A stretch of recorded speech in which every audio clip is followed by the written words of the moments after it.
Quisiera saber quién nos visita por primera vez. Si tú estás aquí por primera vez, me gustaría ver tu mano. Ahí donde tú estás, ¿habrá alguien por acá que nos visita por primera vez? Aquí está una persona bienvenida. Alguien más que nos visita por primera vez. Por acá hay una persona bienvenida. Alguien por acá, bienvenido, bienvenida, bienvenidos. Alguien más por acá que nos visita, bienvenido. A ustedes que nos visitan por primera vez, alguien se les va a acercar, los va a saludar. Si estás viéndonos por primera vez en pantalla, bienvenido. Queremos que se sientan en casa y que este momento es un momento corto, estar juntos, aprender, crecer en Dios. El anhelo nuestro es nada más que tú vengas y crezcas en Dios y conocer mejor su palabra. Gracias por estar con nosotros. Voltéate con la persona que está a tu lado y dile, qué bueno que estás aquí porque tú necesitas de Dios. Así dile. Y si tienes tu Biblia, Biblia en alto, vamos a hacer la declaración, díganlo conmigo. Esta es mi Biblia. Yo soy lo que dice que soy. Tengo lo que dice que tengo. Puedo hacer lo que dice que puedo hacer. Estoy por recibir la palabra infalible, incorruptible de Dios. Ella me cambiará y nunca más seré igual. En el nombre de Jesús, amén. Si necesitas unas hojas para apuntes, por favor, nada más levanta tu mano y se acercarán a ti. Hoy estamos en la tercera clase de esta serie, Conquistando. Empezamos con ¿puedo conquistarlo todo? Y ahora estamos en Conquistando. Y el versículo base, anótalo por favor en tus hojas, Hechos 1:8, dice, recibiréis poder. Digan esa palabra, poder. Recibiréis poder cuando haya venido sobre vosotros el Espíritu Santo. Y me seréis testigos en Jerusalén, en toda Judea, en Samaria y hasta lo último de la tierra. El enfoque en esta clase y en este versículo hace hincapié en la parte de ser testigo. Nosotros necesitamos ser testigos. Dice, pero cuando haya venido sobre nosotros el Espíritu Santo. Ese es el proceso. Y hay tres cosas que son importantes anotar. Si quieres en algún lugar de tu hojita lo puedes anotar. Lo primero es, recibirán el Espíritu Santo. Recibieron el Espíritu Santo en Hechos capítulo 2. Después de Hechos 1, que el Señor les dice, vendrá sobre ustedes. Llegan y reciben el Espíritu Santo. Y en ese momento, lo segundo es, les dio poder. El poder es importante y no estamos hablando de una capacidad humana de poder levantar más kilos o algo así. Estamos hablando de habilidad, capacidad. Es interesante cuando el Espíritu Santo llega sobre ti, te da poder para hacer cosas que antes no hubieras podido hacer. Hay un gran ejemplo cuando Nehemías está frente al rey, el copero del rey, y el rey ve que tiene una necesidad, está triste y le pregunta, oye, ¿qué necesitas? De pronto el Espíritu Santo viene sobre Nehemías, inmediatamente responde, basado en la cultura persa. El rey que gobernaba en aquel tiempo era los persas, y contesta, los persas sentían mucho sobre el cementerio era sagrado. Donde sepultaban a la gente era sumamente importante. Y de pronto el Espíritu Santo le dio eso. Y responde, dice, ¿cómo no voy a estar triste si han deshecho los lugares donde han enterrado a nuestros antepasados? Y de pronto le toca el corazón al rey persa. O sea, eso es el Espíritu Santo, ese es el poder que Dios da para poder llegar y responder en el momento necesario. Lo tercero es que fueron testigos con unos resultados extraordinarios. Ahora sí quiero que anoten esto. Testificar no es mostrar lo que podemos hacer nosotros por Dios. Es realmente mostrar lo que Dios ha hecho por nosotros. No es testificar lo que podemos hacer nosotros, no es nuestra capacidad, no es el lugar donde yo he llegado porque Dios me ha traído al lugar, no es esas habilidades que ahora yo tengo porque Dios me ha dado esa capacidad. Porque hay muchos que se jactan de la capacidad que tienen, por decir, de enseñar o de cantar o de dirigir algo. Y se jactan de eso, y es una capacidad que Dios da en sus específicos momentos para algo específico dentro de su voluntad. Y a veces eso es lo que queremos testificar, pero no es eso. Es poder hablar de lo que Dios ha hecho por nosotros. Y yo sé que cada uno de ustedes, si yo les pidiera, a ver, díganos qué ha hecho Dios en ustedes, alguien va a tener un testimonio y decir, sabes que yo estaba en esta condición, o mi matrimonio estaba así, o mi familia estaba de esta condición, y la verdad, esto es lo que Dios ha hecho.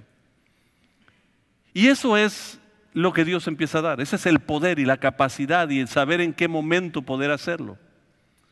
Vayan o escriban en sus hojas Mateo 28. En Mateo 28 hay una instrucción que el Señor da al pueblo. Mateo 28, empezando en el versículo 19, que dice así: por lo tanto, vayan y hagan discípulos. Vayan. Déjenme repetirlo, vayan. La tendencia nuestra es que vengan. Pero Dios dice, no, vayan y hagan discípulos de todas las naciones, bautizándolos en el nombre del Padre y del Hijo, del Espíritu Santo. Enseñen a los nuevos discípulos a obedecer todo los mandatos que les he dado. Que tengan por seguro esto, que estoy con ustedes siempre hasta el fin del mundo. Entonces, la pregunta sería, ¿cómo hago eso? O sea, si Dios me está mandando a que yo vaya, entonces, ¿cómo es que lo hago? ¿Dónde empiezo? ¿Qué necesito hacer? Y en esta serie hemos empezado a ver en Hechos capítulo 1, donde el Señor dice, recibiréis poder cuando haya venido sobre ustedes el Espíritu Santo, y serán testigos en Jerusalén. Fue la primera cosa que tratamos, anota en tus hojas. Lo primero que tenemos que conquistar es nuestra Jerusalén. Tenemos que conquistar esa Jerusalén, ser testigos de la paz, del poder interno que Dios da. Hay una transformación. De hecho, Jerusalén significa ciudad de paz. Por eso cuando Dios dice en su palabra, oremos por la paz de Israel, estamos hablando de algo profético que tiene que hablar con Jerusalén. Jerusalén es ciudad de paz. Y lo primero que Dios da cuando Él viene a tu corazón, el momento que tú dices, yo quiero recibir a Cristo como Señor y Salvador. Esto no lo tiene toda la gente que va a la iglesia. No lo tiene toda la gente que tiene religión. Esto la tiene las personas que han decidido reconocer a Jesucristo como Señor y Salvador. Dice aquel que cree en su nombre, le recibe. Hay una paz real que llega a su vida. Esa paz se tiene que reflejar cuando tú estás en una tormenta. La paz que tú tienes interno se tiene que reflejar. De hecho, el Señor lo dice así en Juan capítulo 14, versículo 27. Les dejo un regalo. Noten cómo lo pone Jesús. Es un regalo que yo les voy a dar. Paz en la mente y en el corazón. ¿Dónde? En la mente y en el corazón. Y la paz que yo doy es un regalo que el mundo no puede dar. Así que no se angustien ni tengan miedo. Se pueden parar los más grandes políticos frente a ustedes y decirles, no se preocupen, todo va a estar bien. Y tú dices, lo mismo que nos dicen todos los años. No estás muy seguro. Y Dios dice, la paz que yo les voy a dar no es igual que la que da el mundo. O sea, el mundo te dice, ellos piensan que estar tranquilos es paz. Eso no es paz. Estar tranquilos es que todo te está saliendo bien. Pero no siempre en la vida todo sale bien. Pero paz, lo que Dios da, no importa si te va bien o no te va bien, sigue estando ahí, es parte de eso. Por eso dice, la paz que yo te doy, no la da el mundo, es distinto. Entonces lo primero que tenemos que empezar a conquistar somos nosotros. La parte interna, Jerusalén, nuestro Jerusalén. Y hay algunos aquí que están viviendo en una situación, hoy usamos la palabra como si fuera cualquier cosa, el estrés. todo el mundo está en estrés y todo, como que si fuera natural. El estrés está haciendo estragos en la vida, pero nosotros lo tomamos como algo natural. Y el Señor dice, no, déjame decirte, yo quiero que tú vivas en paz. Y todo empieza ahí. Conquistas Jerusalén y después la segunda parte, anótalo en tus hojas, es al estar en paz y armonía con Dios, lo que empieza a prepararnos es para conquistar Judea, o sea, nuestro entorno. Ahora, la palabra Judea significa reconozco a Dios. Es cuando ya estás en paz, empiezas a voltear y ver y reconocer en cada momento a Dios. ¿Cuándo ha perdido Dios el control? Dios no ha perdido control ni de nuestra nación, ni de nuestra ciudad. Cuando hemos estado en los momentos críticos, hay gente que decía, ¿y dónde está Dios en Tijuana? Hay una persona que trabajaba de chofer para una familia de mucho recurso económico de nuestra ciudad. Y yo un día hablando con él me decía, donde vivo yo, dice, no pasó Dios. Él lo veía en casa nada más. Sin darse cuenta que dentro de esa casa no estaba Dios. Porque no tiene que ver con qué clase de casa tiene, cuánta economía tienes. Dios quiere poner paz en ti para que luego tu entorno empiece a cambiar, porque cuando tú estás en paz, todo empieza a cambiar.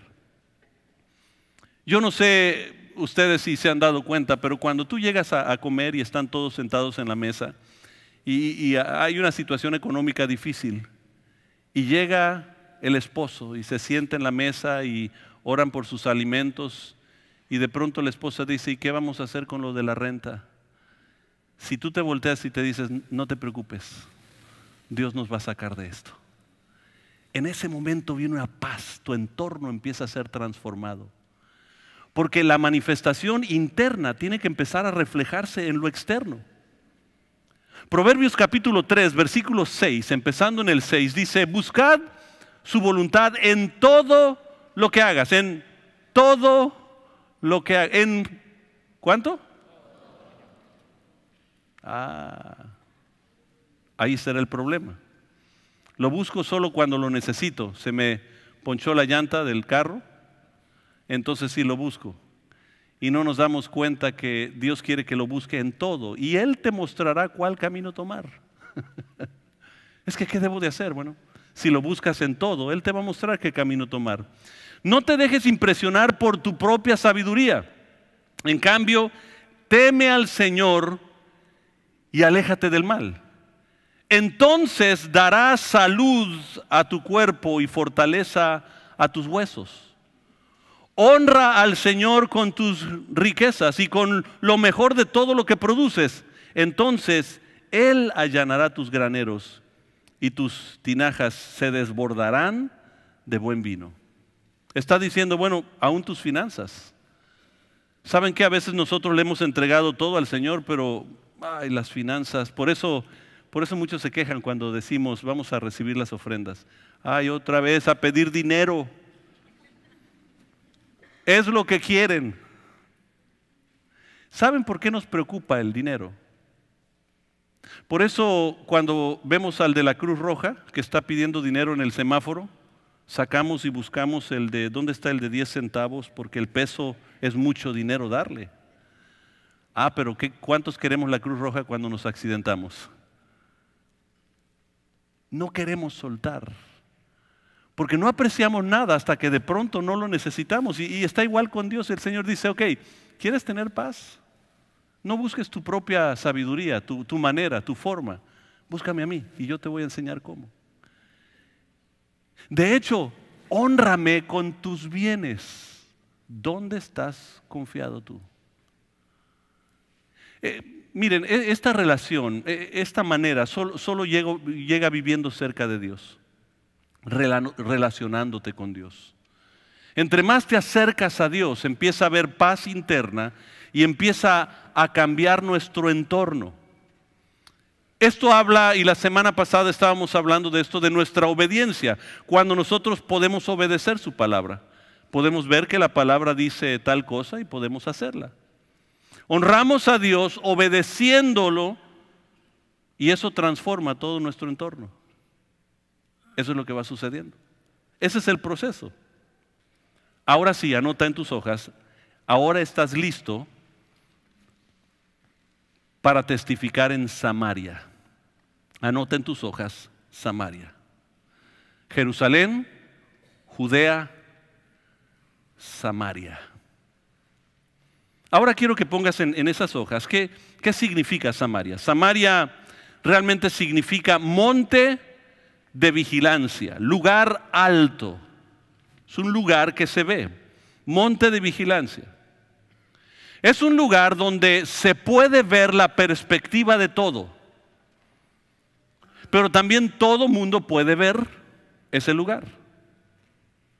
O sea, hay un panorama de un lugar a otro y del otro lugar a uno. O sea, si yo quisiera ver lo que está pasando en Tecate, yo de aquí no puedo verlo. Estamos más o menos un poquito más alto Tecate, pero por todas las montañas no se ve. Pero cuando estuvieras viniendo en un avión, de pronto se ve Tecate, se ve Tijuana, se ve Rosarito, se ven las playas, se ve San Diego, y de pronto tienes una perspectiva amplia. Samaria, cuando habla de monte de vigilancia, está hablando de un lugar alto donde tú puedes tener una perspectiva del panorama, en este caso, que Dios está trayendo a tu vida, pero ahora todo mundo también puede ver dónde estás. O sea, la paz interna que yo tengo provoca que yo obedezca a Dios porque le creo. Hay una paz. Y tan pronto obedezco, eso se convierte, me convierto yo en un vehículo de la manifestación de su gracia, porque la gente ve arriba y dice, se ve la presencia de Dios. ¿Y cuántas veces la gente no se ha acercado a nosotros y decir, ni sabía que eras cristiano? O de pronto en el trabajo, después de 5 años, 6 años, hay una persona aquí que tiene un negocio y a través de los años han llegado personas ahí a su negocio, cristianos. Y de pronto recibe al Señor y los va encontrando aquí en alguna de las reuniones que tenemos. Y dice, oye, ¿por qué nunca me dijiste? Es que no quería ser imprudente. Dice, yo tenía una necesidad grandísima de Dios, pero nadie me decía. Pero no solo no le decían, no lo podían ver. Porque es curioso, porque cuando tú verdaderamente vives la vida de Dios, se manifiesta automáticamente. Tú sabes y dices, ese cuate es distinto, no es igual a los demás. Responde distinto ante la situación. Cuando las cosas van difícil, tiene un porte, una paz, una tranquilidad. Y la gente empieza a notar la diferencia, porque eso es una persona que ha conquistado Jerusalén, Judea en su entorno y Samaria. Ahora la gente puede ver, porque él ve la perspectiva de Dios. Amados, ¿cuál es la perspectiva de Dios? Si hablamos de perspectiva, la Biblia dice que ¿cuántas cosas obran para bien? 2, 3 cosas. Todo. Quiere decir que ¿qué queda para obrar para mal? De los que aman a Dios. Ahora déjenme preguntarles, ¿cuántos aquí aman a Dios verdaderamente? Sean sinceros. Si no están seguros que lo aman, no levanten la mano, no hay problema. Prácticamente todos. Y la Biblia dice, todo obra para bien de aquellos que aman a Dios. Perspectiva. Ahora estoy en ese lugar donde puedo ver la perspectiva de Dios, puedo estar en paz, puede cambiar mi entorno y ahora la gente también puede ver y decir, hay algo distinto. Anota Mateo capítulo 5. Mateo capítulo 5, versículo 16. Dice, de la misma manera, dejen que sus buenas acciones brillen a la vista de todos, para que todos alaben a su Padre Celestial. Que esas buenas obras se vean, sean visibles, para que de esa manera la gente pueda ver y al final de cuentas van a decir, no puede ser tú, Fermín, obviamente tiene que ser Dios. Y glorifiquen al Padre que está en los cielos, dice una versión. Hay una historia en la Biblia estamos hablando de Samaria, de un samaritano, que fue transformado, y cuando fue transformado, empieza a vivir el plan de Dios para su vida. La historia va de esta manera. Un hombre sale de Jerusalén y va descendiendo a Jericó, y usa la palabra descender porque el lugar más alto en Israel es Jerusalén y todo lo demás es hacia abajo. Entonces desciende hacia Jericó, y la Biblia dice que lo asaltan, le roban, lo golpean y lo dejan casi muerto en el camino. En Lucas capítulo 10, versículo 33, así va la historia. Un hombre judío bajaba de Jerusalén a Jericó y fue atacado por ladrones. Le quitaron la ropa, le pegaron y lo dejaron medio muerto al costado del camino. Un sacerdote pasó por ahí de casualidad, pero cuando vio al hombre en el suelo, cruzó al otro lado del camino y siguió a lo largo. Un ayudante del templo, o sea, un levita, un ayudante del templo pasó y lo vio ahí tirado, pero también siguió a lo largo por el otro lado. Entonces pasó un samaritano despreciado, y cuando vio al hombre, sintió compasión por él. Noten, está en lugar alto, está viendo la perspectiva de lo que Dios tiene para su vida. Entendió el plan y siente compasión por el hombre que tiene necesidad. Porque a veces hablamos del prójimo. ¿Qué es el prójimo? Todo el mundo dice, es que el que está próximo a ti. Próximo viene de próximo. Y todo el mundo dice, es la persona a un lado. Pero no, es mucho más que eso. El prójimo, de acuerdo a la Biblia, es si hay alguien que está a mi alcance, que tiene una necesidad y yo lo puedo ayudar.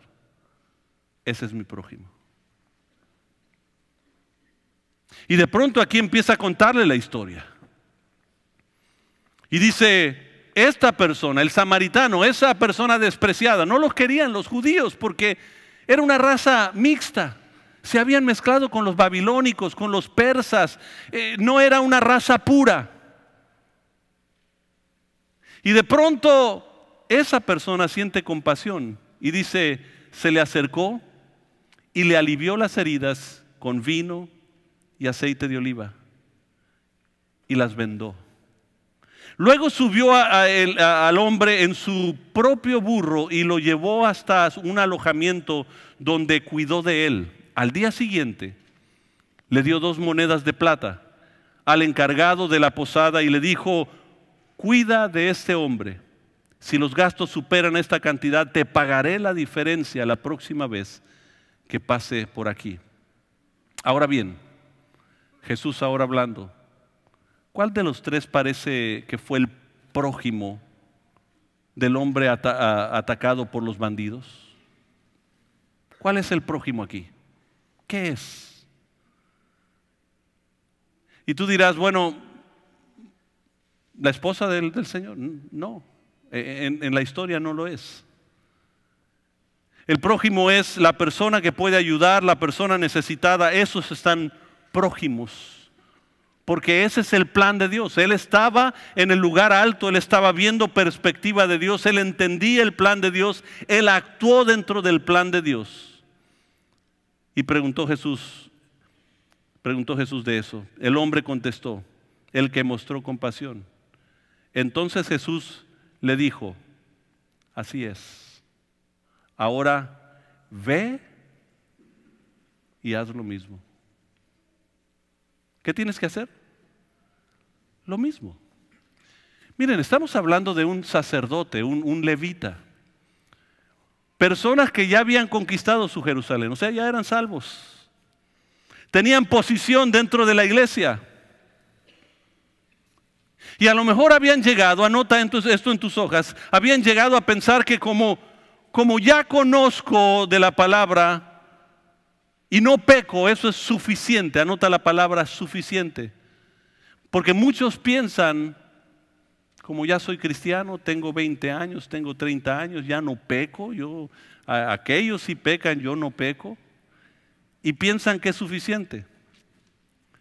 Pero la diferencia aquí es que un samaritano transformado hace lo que un sacerdote y un levita no hicieron. Hizo la voluntad de Dios lo que ellos no hicieron. Cambió todo. En nuestra vida, en tu vida, Dios quiere mucho más que redimirte. Anota esto. Quiere que sea un testigo del poder suyo. Dios quiere más en mi vida que redimirme, que transformarme. Anhela hacer más que tú puedas decir, ay, soy cristiano. Él anhela que tú seas un testigo de su poder. Ningún otro objetivo hubiera para quedarse en la tierra.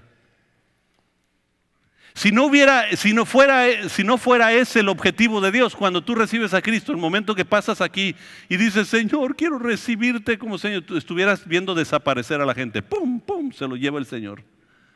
Qué bonito sería, ¿verdad? Ya no tengo que pagar la renta, ya nada de eso, ¿no?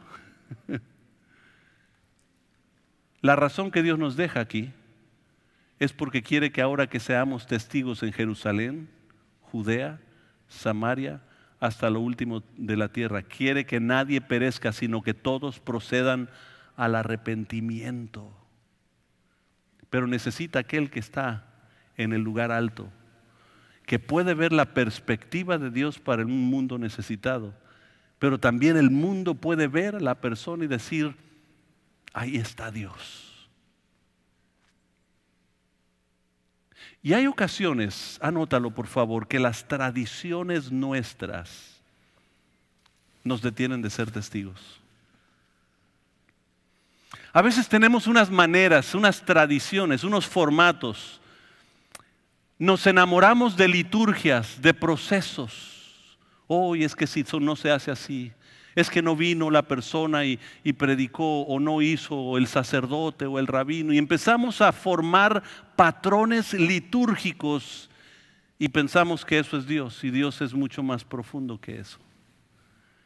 Quiere manifestarse a través de tu vida. Por eso hemos enfocado este año tanto en la familia.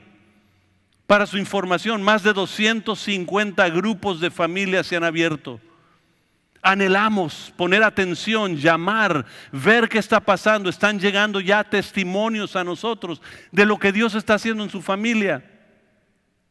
Es importante porque Dios anhela, en un mundo que está tan convulsionado, tan quebrado, tan roto, anhela que haya ese que esté en los lugares y la gente decir, ahí está Dios.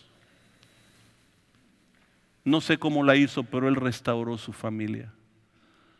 No sé cómo la hizo, pero durante el momento más difícil de sus finanzas, Él tuvo paz y guardó a su familia. Eso es lo que Dios anhela para nuestra vida. Me encanta la oración de San Francisco de Asís, que dice, hermanos, hemos sido llamados a sanar heridas, a unir lo que se ha quebrado, a traer a casa los que habían perdido su rumbo. Y pone, Señor, hazme un instrumento de tu paz. Wow. Les decía la semana pasada, fue un hombre que me encanta la historia de él porque en un momento donde los musulmanes estaban matando a todo cristiano, a todo aquel que evangelizaba, él llegó el momento donde él sintió la carga y dijo, ellos tienen que saber de Dios. Y se metió entre ellos a evangelizarlos mientras todos huían porque los estaban matando. Él dijo, no, ellos necesitan, y se fue allá. Y por eso decía, siempre predica el evangelio y cuando sea necesario usa palabras. Sea aquel momento, aquella inspiración, aquello que se necesita. Fíjense cómo dice Mateo capítulo 5, versículo 9. Bienaventurados los que procuran, ¿qué? La paz, porque ellos serán llamados, ¿cómo? Hijos de Dios. Van a ser llamados hijos de Dios, ¿por qué? Porque paz es uno de los atributos y características de Dios. Dios no busca a quien se puede pelear más. Dios busca a aquel que puede mostrar algo distinto en este mundo, en esta vida.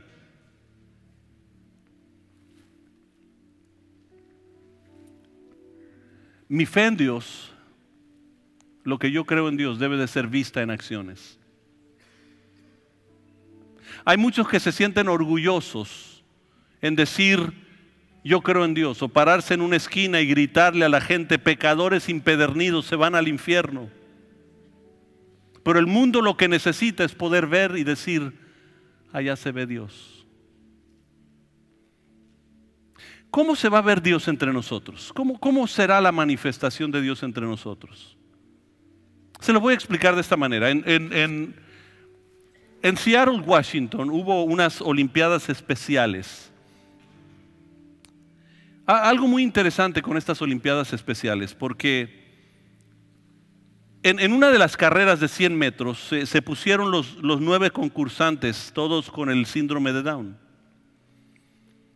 listos para correr, y de pronto suena el balazo para salir corriendo, y salen corriendo los niños con síndrome de Down. Y en lo que iban corriendo, uno se cayó, dio marometa, cayó en cara, y lo único que pudo hacer ese niño es empezar a llorar. Llorando estaba porque se había caído.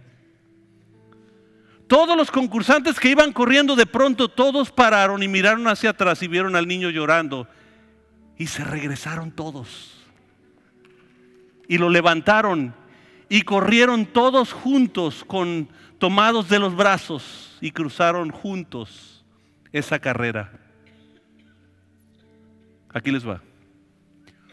Todos en el estadio fueron tan conmovidos que se pararon a aplaudir, y hubo aplausos por casi 10 minutos por ese incidente. Vieron el faro de la luz del bien en un niño que a lo mejor tú pensabas que no tenía la capacidad, pero mostró más que muchos de nosotros cuando vemos a nuestro hermano caído. Cuando vemos a uno flaqueando, cuando vemos a uno que está teniendo problemas, nosotros vamos y le damos el último golpe para asegurar que se desmaye bien.